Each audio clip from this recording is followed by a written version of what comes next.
దీనిపై మరింత సమాచారాన్ని తెలియజేయడానికి తెలంగాణ నుండి శ్రీనివాస్ లైవ్ లో ఉన్నారు. శ్రీనివాస్ చెప్పండి.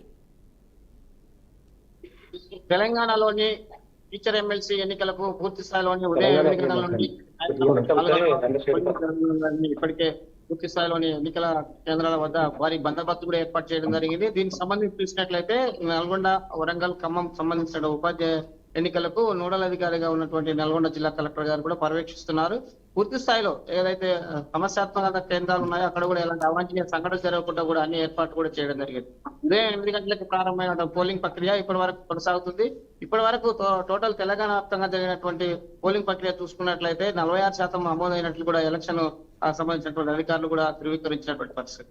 ప్రధానంగా చూసుకున్నట్లయితే ఓవరాల్ గా వరంగల్, ఖమ్మం, నల్గొండకు సంబంధించినటువంటి పట్టభద్రుల ఎన్నికల్లో 200 పోలింగ్ కేంద్రాలుగాను ఉన్నాయి. ఓవరాల్ గా చూసినట్లయితే 25,672 ఓట్లు కూడా ఉన్నట్టు కూడా తెలిసింది. అయితే తెలంగాణ వ్యాప్తంగా ఉన్నటువంటి 3 ఎమ్మెల్సీ స్థానాలకు గాను 75,600 ఓట్లకు గాను ఉన్నాయి. దీనికి సంబంధించి పోలింగ్ కేంద్రాలు మొత్తం చూసినట్లయితే 6,000 పోలింగ్ కేంద్రాలతో పాటు 650 పోలింగ్ బూత్ కూడా కొనసాగుతున్నటువంటి పరిస్థితి. తెలంగాణ వ్యాప్తంగా జరుగుతున్నటువంటి ఈ ఎమ్మెల్సీ ఎన్నికలకు సంబంధించి భారీ బందోబస్తు కూడా చూసినట్లు కూడా ఇప్పటికే తెలంగాణలో ఉన్నటువంటి పోలీసు జిల్లా అందరికీ కూడా ఆదేశాలు కూడా జారీ చేయడం జరిగింది. నల్గొండ మళ్ళీ చూసినట్లయితే 200 పోలింగ్ సంబంధించినటువంటి కేంద్రాల్లో సమస్యాత్మక కేంద్రాలను గుర్తించి ఎప్పటికప్పుడు సీసీ కెమెరాల ద్వారా తన యొక్క పరిస్థితిని కూడా అనుగుణంగా చూస్తున్నారు. దీనికి సంబంధించి ఇప్పటికే ఆ సమస్యాత్మక ప్రాంతాల్లోని భారీ బందోబస్తు కూడా ఏర్పాటు చేయడం జరిగింది. ముందస్తుగానే ఆ జిల్లా ఎస్పీలకు కూడా ముందస్తుగానే పూర్తి స్థాయిలో సమాచారం ఇస్తూ ఆ యొక్క సమస్యత ప్రాంతాలు ఉంటాయో అక్కడ ముందస్తుగానే భారీ బందోబస్తు కూడా చేసినటువంటి పరిస్థితి.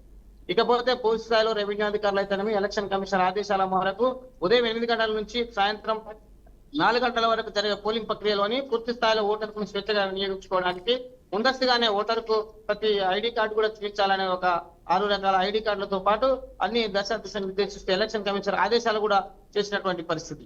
ఇలాంటి విషయాన్ని ధృవీకరించుకున్న తర్వాతనే ఓటర్కు వినియోగించుకోవాలనేది కూడా ఎలక్షన్ కమిషన్ ఆదేశించారు.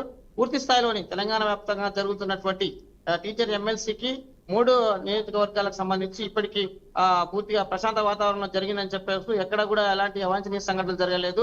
పూర్తి స్థాయిలోని అన్ని సవాలుగా జరుగుతున్నాయని కూడా ఎలక్షన్ అధికారిగా చెప్తున్న త్రిపాఠి కూడా చెప్తున్నటువంటి పరిస్థితి. తెలంగాణలో జరుగుతున్నటువంటి ఎన్నికలకు పూర్తి ప్రశాంతత వాతావరణంలో జరుగుతున్నాయి అనేది ఇప్పటి వరకు నమోదైనటువంటి 46% ఓటర్ నమోదు కూడా అయిందన్నట్టు కూడా ఎలక్షన్ అధికారులు ధృవీకరించడం జరిగింది. ఇది తెలంగాణలో ఉన్నటువంటి 3 ఎమ్మెల్సీ ఎన్నికలకు సంబంధించి తాజా సమాచారం. Thank you Srinivas.